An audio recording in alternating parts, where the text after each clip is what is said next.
fictional friends, and welcome to another episode of Fully Booked. I'm Megan. And I'm Shireen. And we are kicking off the month of November. Yeah, there it is. Yeah, free month with me. You love it. And I love, so what I feel like I love about what we have a tendency to do, because we're just not huge sci-fi people, is that when we get into sci-fi, we like dip the toe in. We're like, dystopian. And we're like, oh, let's try this little one aspect of it. Let's do this. Like, we're just like, boop, without actually like fully being like, we're having a sci-fi month, because it's really hard to do that if you don't have a lot of knowledge of it, because you've done a lot of reading in the genre. Like, it's really for me anyway, it's really difficult to do that. Yeah, and like, when I was at university, I did a sci-fi literature class, and I will say it was one of the few classes that I actually read all the books for. I remember you liking it. Yeah, like, I did like it, and I wonder if it was just because it was so different from, like, all the other classes I'd done. Probably. Where it was like... it wasn't all the classics, and it wasn't all, like, this really... the 18th and 19th century novel. Yeah. Where you were like, oh man, this is boring. And so, like, it was a little bit different, and it was interesting to, like, read, like, kind of the evolution of sci-fi over, like, the decades. But that being said, like, have I ever gone back to a sci-fi book after that class? No, ma'am, no. It was like I read like 10 of them for that class, and I was like, that's it. That's a lifetime. And you're like, great, that was all of them. I always find we have like, like a mix of like fantasy and sci-fi and stuff. If we're talking about something, there's like maybe a science fiction element to it. Like, like if I've read Outlander, for instance, which obviously has a science fiction element to it. However, there's a lot of other sort of historical fiction and romance and like a lot of other aspects, and that's the case for multiple genres. So I guess for this month, I don't know. I mean, like, I don't know. You know what? I had like thought about it a while ago, and I was like, oh, that could be interesting. And then when I brought it up, you were really into the idea of doing this. So we decided this month that to like change things up a little bit while still keeping ourselves out of the strict hard science fiction genre. We're talking about alternate histories this month, which is kind of like a subdivision of both historical fiction and science fiction to a degree, right? Because you're taking something, essentially with alternate histories, you are taking something that is, how do I even put this? You're taking like a historical event that occurred at some point. And you're like branching it off. Yeah, you're spinning it, you're like, oh, it's either positing an idea of like, what if the opposite happened? Or what if something different happened? Or it's like, if you added an element to it. Oh, what if this happened, but then also this thing was going on at the same time? Or this person who didn't actually existed, and that changed the course of certain aspects of things. Like, it's sort of... Yeah, and what's interesting about this genre is once you start thinking about it a lot, or like watching any of these like movies, TV shows, or reading these books, there's like moments in our timeline, like in your own life, where you'll stop and you'll be like, ooh, if that had just gone a different way, our whole world would have been completely different, agreed. Yeah, it's true. And you can find moments like that in your life as well. Like, wow, okay, that really could have changed the trajectory of where I've wound up. Yeah, or just us, like, in the world. Agreed. Like, where we could have wound up. And we're going to talk about one of those shows today, this month. Oh, yeah, definitely. Yeah. Yes. No, you're correct. That's true. That's something we're going to talk about. Anyway, but I guess to kick things off, we thought we'd maybe chat about a more recent adaptation from this year, because that's fun. We like doing that. So we're going to kick things off for Alternate History Month by talking about My Lady Jane, which was released in June of 2024 on Amazon Prime. Yeah, it was on Amazon, right? Yes, it was. Yeah, okay, it was on Amazon Prime, and is an adaptation of a 2016 novel of the same name. Which follows essentially an alternate history about Lady Jane Grey. So, quick history lesson. I feel like I'm going to be doing this for the entire month, because these are actually based on historical fact. They're just like turned upside down, pretty much. So Lady Jane Grey, that's it. So she was the great-granddaughter of Henry VII through his youngest daughter, Mary. Okay. And she was the great niece of Henry VIII. Okay, and that's it. Cousin of Edward VI, Mary I, and Elizabeth I. Right. So, which were Henry VIII's children. Yes, exactly. She was their cousins, essentially. So that's it. So Jane was in line for the throne initially at the time during like the Tudor era like that, but after her cousins, technically, she was like further down the row. Right. She was a very intelligent young woman. Keep in mind too that like, that like TV shows and even books books and stuff, they have a tendency to age people up. My understanding from this is that Jane was 16 or 17 at the time. Yeah, because if you look at the other characters that are in this show, like Edward, for example, Edward was Henry VIII's only son. Yes. And he actually died when he was 13. And fun fact, he's got a massive tomb at Westminster Abbey. Oh, he does, eh? Yeah, because he was Henry VIII's only son. And only heir, as he saw it. Yes, because at the time, obviously, male heirs were the only ones who could ascend to the throne. But he was sickly his whole life, so he actually died when he was 13. Yeah, and that's something that's actually covered in the show as well. Edward's character is ill on and off quite a bit, but it's an alternate thing because it's discovered to be for a reason and not simply from birth, essentially, right? So yes, okay, in May of 1553... Lady Jane Grey married Lord Guildford Dudley, character who is also in the TV show as well and in the book. He was the youngest son of Edward's chief minister, John Dudley. In June of 1553, Edward was dying, and he wrote in his will that he was nominating Jane and her male heirs as successors to the crown because Mary, who was his half-sister, was Catholic, but Jane was Protestant. And Mary is who we know as Mary, Queen of Scots. Exactly. Yeah, that's it. And so that's who, so he said, okay, I'm not going to, basically he was like, she's of a different religion. We want to keep it Protestant around here. So I'm not going to, I'm not going to name Mary my successor. I'm going to name Jane my successor. And I know that Jane will continue to support like the Reformation that had happened in the Church of England prior to this. So basically he removed actually both Mary and Elizabeth from his line of succession on account of their illegitimacy, which was like probably a whole argument and a whole thing that happened. Sorry, please hold. Okay.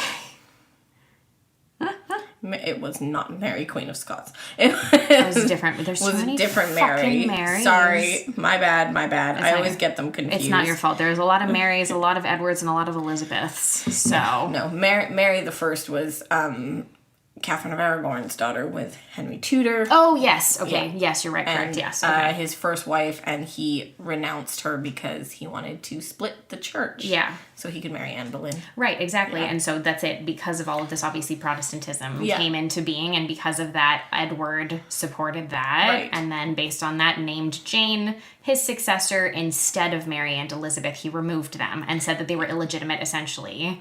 Well, Elizabeth, it was because Anne Boleyn was like... an illegitimate... well... They were married, but he beheaded her because she cheated on him. Yeah. She was a horny mofo. But she was, eh? Yeah. Sure seems like it. So I haven't watched all of the Tudors, but my understanding is that you get into like a lot of the intricacies of that show. Yeah, like because she like enticed him away from Mary. Yes. From Catherine of Aragon. Yeah. Because Anne Boleyn kept saying she was going to give him a male heir. Oh, right. And she gave him Elizabeth. Yes, and then he beheaded her. Yeah, well, and she cheated on him. Also, and then he married Edward's mother. Yes. Who was the only one who gave him a male heir. Yeah. But she died during childbirth, I believe. Okay, yes. And then probably due to whatever other circumstances of the timing of the times in general, that's it. Edward had health problems from childhood, is my understanding. Oh, yes. Yeah, he was not very well. But then, Henry VIII married, what was her name? Anne of Cleves, I believe. I don't remember this. I don't remember the order of them. Well, it's divorced, beheaded, died, divorced, beheaded, survived. So he married Anne of Cleves, who he, like, imported from somewhere. Sure. And he only saw, like, a little, like, portrait of her. And he was like, sure. And he was like, yeah, she looks great. Like, we will, like, I don't know, unite some sort of kingdoms with this.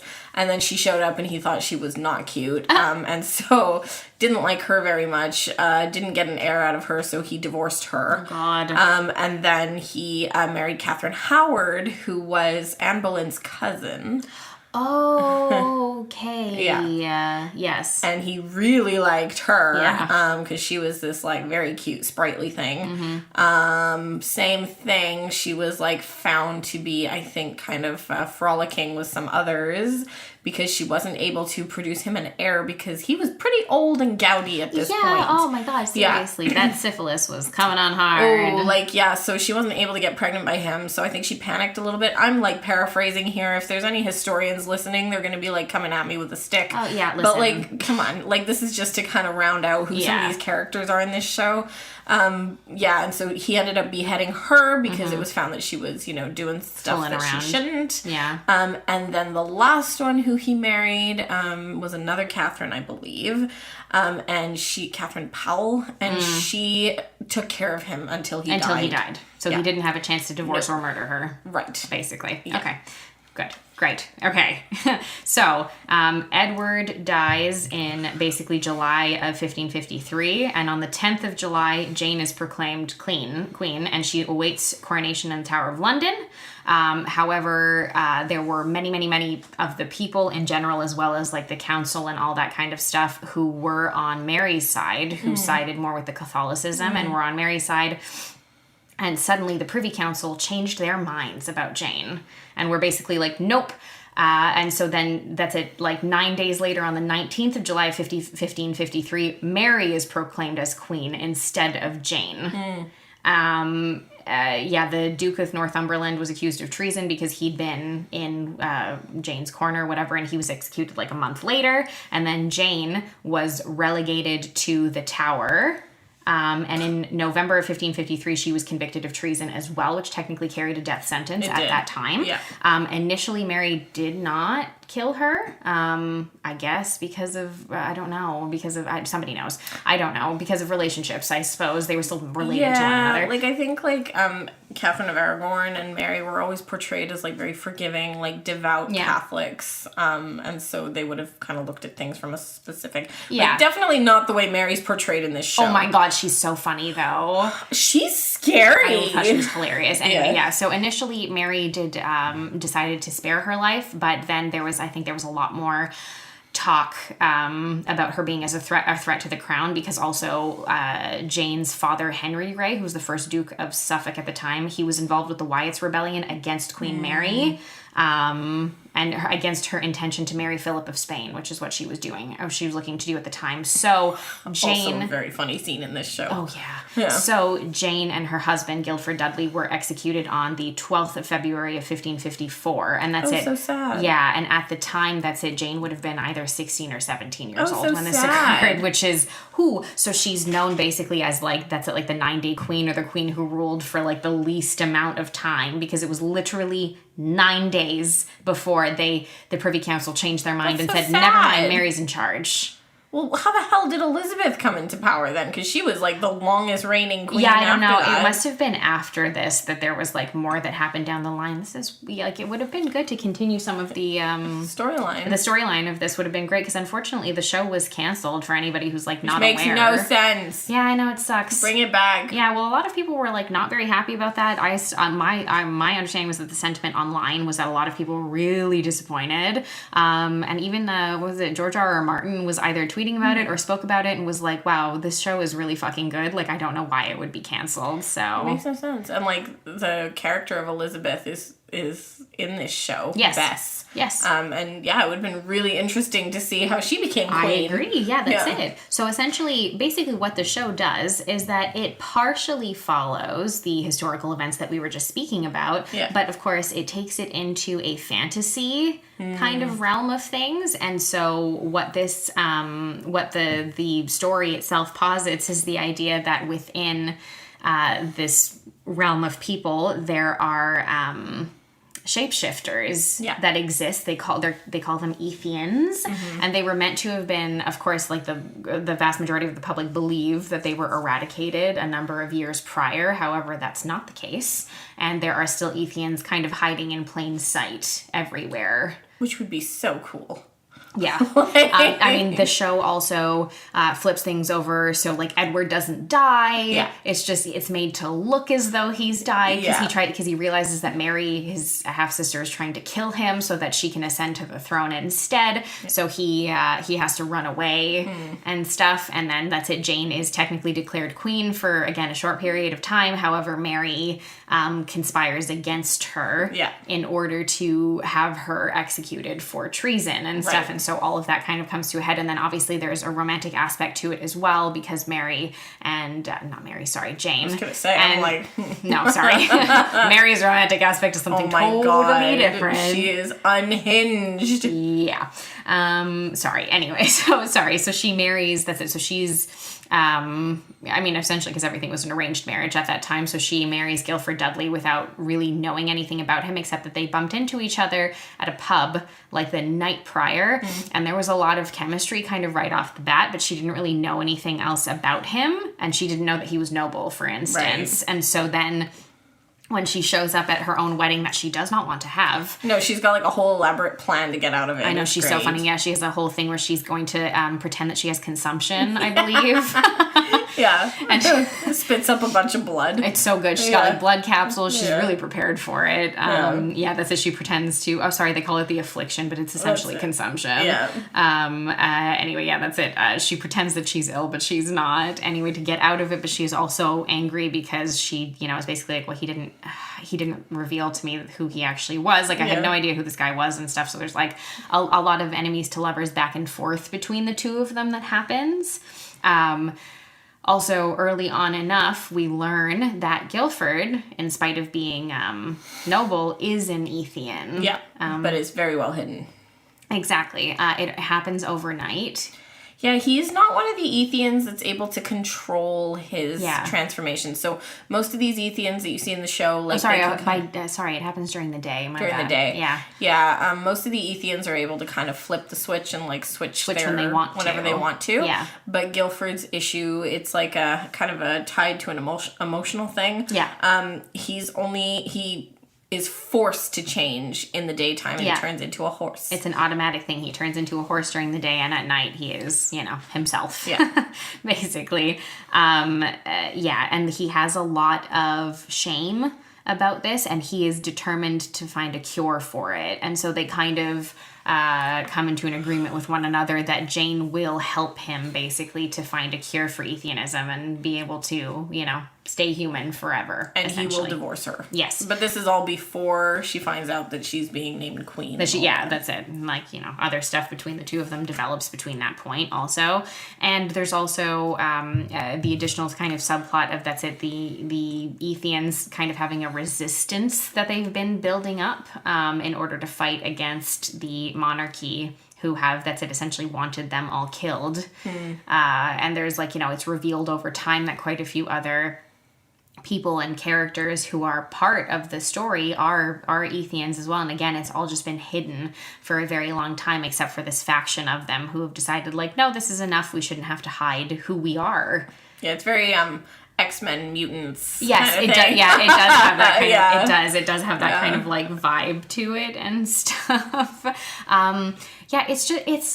It was just a really fun and they made it like a little bit rock and roll, I feel like with the music and stuff. I feel like we've been doing this a lot in the past maybe 4 or 5 years or so, is taking period pieces but modernizing them a little bit. I think Bridgerton kind of kicked that into gear slightly by having obviously the music aspect of it, more modern ideations and ideas within the plot. The costumes and stuff are much more fantastical than, they're not strict period, that's for sure. They're a little more flashy and flamboyant than they probably would have actually been at the time. Yeah. All that kind of stuff. And we've started doing this a little bit, I find anyway, with a lot of period pieces that are out now. That's it. Bridgerton's done it. If anybody's watched The Buccaneers, that's another show that's also done that as well. It's based on the novel by Edith Wharton that I believe she never finished before she passed away, if I'm not mistaken. That's another one too. It's American, but it's also got that sensibility to it as well, where even though it's period, the way that the characters speak a lot of the time, and some of the other ideas and things that are put forth in the plot, you can tell are a lot more modernized than they would have been, for sure. What else am I trying to think of? They had that adaptation of Persuasion with Dakota Johnson that came out or whatever there as well, that also had a voiceover narration kind of thing that had a much more modern ideation to it as well. It's something that we're seeing. Oh, a yeah. lot more frequently. And it like, kind of draws in, maybe they're doing it to draw in a younger crowd and stuff, because, like, Yes. like you mentioned the Tudors, for example. Yeah. Like, my mom fucking loves that show, and she loves all these, like, actual, like, historically accurate period yeah, pieces. historically accurate, and it's great, right, because it's very informative and whatnot, but it's also hard to, like, anchor into the characters, and bit. like, it's hard to resonate with the story. I guess I'd be more likely to either read about these things or possibly watch a documentary or something if I'm going to do it, where maybe something like, is a bit shorter, yeah, right? like maybe I don't need a dramatization of it to an extent. Like, you can just present me with the facts of what it is that happened, and I think I'd be okay with that. Whereas, yeah, I find with the dramatization and stuff, I guess I go looking for something that maybe does have a bit more whimsy to it, and I assume that that's how much of the public is feeling now, because it seems like that's what we're getting, you know? It also allows, like, the showrunners to have a little bit, to take some more liberties with the story and, like, put their own spin on it, but also, if you are not perfectly 100% historically accurate, you're not going to have to deal with a riot online about it. You know because what I mean? we're going, well, it's alternate history, well, it's fantasy, it's sci-fi, it's this, it's that, it's the other. It also allows to bring in a more diverse cast, Definitely. too. Yeah, without having to... explain it or find something in history that's it. And, like, it. don't get me wrong, like, we do... I mean, I guess Bridgerton takes certain steps to explain it, in a sense. Like, there is a little bit of chat here and there between characters and whatnot about certain things, but they also don't make it, like, the main focus. Yeah, and, like, in Our Lady Jane, they don't mention it at all. No, that's true, because Edward and Elizabeth are both people of color, and it's not really something that we talk about at all. Like, no one really says anything like, about it. We don't need to focus on it or make it, like, a point of the story. It's just... And again, because there's that fantasy element to it, even the historians, I can't get mad about it. Yeah, exactly. Stuff. Right? Yeah, so. That's it. And I feel like that's the case.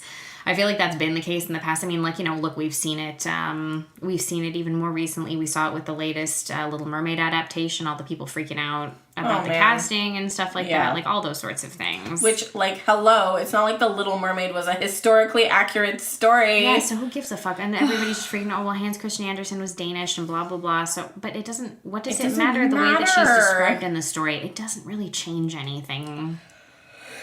Anyway. She's a fish, people. Yeah. She's a mermaid. Do we really think it matters? No, not at all. Yeah, so, I mean, it's just like, I don't even know how to describe it. Like, obviously we get through the season, like, luckily the season did, like, wrap partial things up, in the sense that, you know, Jane and Guildford are almost executed, but they, you know, they're managed to escape, and the Ethians, like, attack the executioners, and there's, like, a whole fight and everything that occurs. Rock and roll. Yeah, so cute. That happen at the end and stuff like that, and they're able to save everyone, essentially. You know, I think that Guildford is sort of able to kind of come to terms with it, and he is able to finally, like, switch without, like, the whole day and night thing. He is kind of able to change on command. Yeah. And he and Jane do, like, you know, fully solidify the fact that they're in love with one another. Yes. And she's still...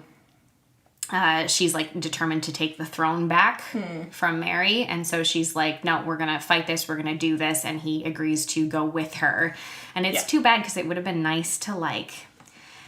you know, like, there's so much stuff that, like, I wish that we were getting more, because it would be so nice to see it, like, you know, in like the epilogue, it's revealed that Elizabeth is an Ethian, and we didn't know that at all. She's a fox, yeah, that's it, exactly. You know, because they say it during the season that the whole royal bloodline are Ethians. They are. Yeah, that's it, and that makes sense to me.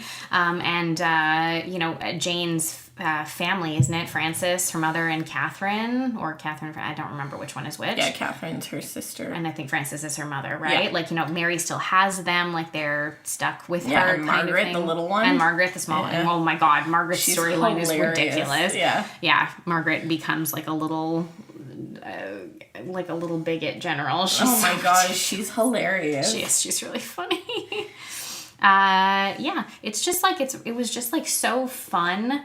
And I love that we're getting, like, more of that now. Like, me too. Like, you know, that we're taking these things, and, like, you know, yes, like, it gives people an idea of the time period and an idea of a certain amount of historic events, but it doesn't paint you into one corner, Yeah. you know? Yeah. Where it's like, okay, like here's just the facts, here they are kind of thing, because it just gets boring. It does. Or it's not like pure fantasy like Game of Thrones. Exactly. You know? Yes, that's it, exactly. Yeah. That creates a world that does not exist. This is based in fact, and it's based in actual people who existed at some point. Exactly. And it's not all like dark and gory as well, you know? Like it's just which, like, to be fair too, that's where I guess the fantasy element kind of does help with things, because if you think about a non-fantasy side of things with like the actual historical accuracy of this, like gritty and stuff. Yes, you know? and like look what we were just talking about at the beginning of this. Like, this girl was executed when she was under 18 years old. Sucks. You know, after having simply been put into a will. Like it's I haven't completely out of her hands. Yeah, that's it. And it's not like I can't say that I've looked into it enough, other than like looking through the sequence of events. I haven't looked into things enough to be like, was she happy about this? Did she even want to do this? Like, she doesn't want to. She doesn't want to in the show. She's like, hey, whoa, what? Yeah, but she like steps up to her duty, right? Yeah. It makes you wonder, like, if she was named queen by Edward. Yes. What were the reasons for it? You know. Well, that's it. I mean, like, look, a lot of it I think is that he was trying to use, like, he was really trying to keep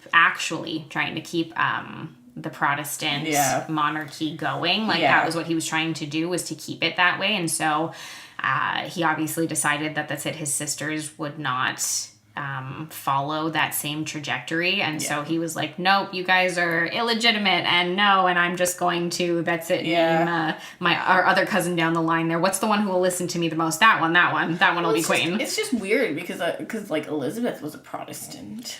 She wasn't she? She was, yeah. Like, she was a Protestant queen. So but I wonder if that had something to do, again, with the illegitimacy something. Oh, it could have been. Or it could have been just that because Mary was next in line for the throne, that he was just trying to get it as far away as possible, because Elizabeth was right after her, of course. And I mean, even in the show, you do see some of that too, that Mary literally tries to kill her sister at some point. So you're like, whoa, okay. Yeah, and I mean, granted, like, obviously they add like a hugely humorous aspect to this, in the sense that, like, oh my god. Mary and what is he? Like, her paramour? Her paramour, her second in command. Yeah. What's his actual fucking title? Lord Seymour. He was the first Duke of Somerset, first Earl of Hertford, and the first Viscount Beauchamp. Which is odd, because Edward's mother, Henry's third wife, was Jane Seymour. Oh. So I don't know if there's any relation there. It is possible, yeah. Apparently he served as Lord Protector of England from 1547 to 49. And he was, the eldest surviving brother of Queen Jane Seymour, who was the third wife of Henry VIII. Right. So he was her brother. Okay, so there you go. Yeah, that's it. Okay, there you go. So that gives like a little bit more of an idea. Anyway, I don't know. Oh, look, another one who was decapitated. Everybody's fucking murdered in this stuff. And you know what? It all goes back to religion. So I think everybody should just keep that in mind sometimes when we're trying to make decisions about things. What they did a really good job of in this one, with Mary being like completely unhinged, is because if you watch anything or read anything about Henry VIII, like, he was completely unhinged. Yeah, it's true. It's actually kind of fun, because it's like they took that and they were like, oh, okay, well, let's pass that down the line of succession a little bit, and we'll just, since like this is past Henry's death, obviously, we want like a really crazy, like, maniacal character like that, and that's how they put it together, was with Mary. And like, she's the only one who seems to care about like Henry VIII as well. Hilarious. This actress was so good, so believable. She was so funny and ridiculous. And her and Dominic Cooper together as Edward Seymour or whatever. Oh yeah.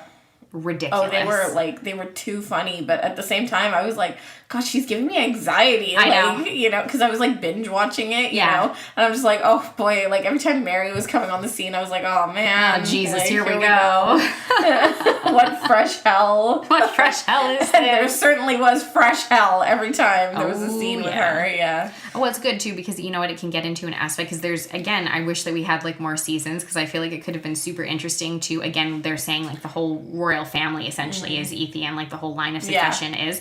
It would have been so interesting to get into a place where Mary deals with so much self-loathing because she is Ethian as well. Oh, definitely. And there's like a discovery of that's made. That would have been really fun. Maybe she just doesn't know it yet or something. It hasn't manifested. Same as Edward, right? Exactly. Yeah, that's it. You know, that like it comes later. And I think Elizabeth's the only one was already aware of it. She knew this about herself and she's already got a bit of a handle on it, but she hides it, obviously. Oh, yeah. So I also really like the dog pet.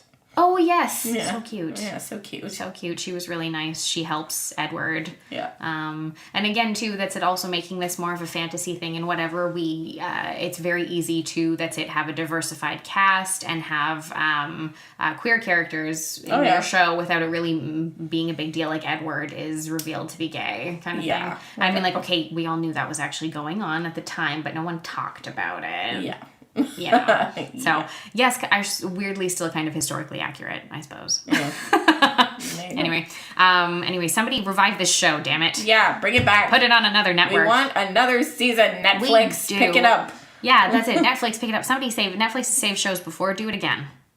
You did it with Lucifer. Just do it again. Yeah, they did it with that plane show.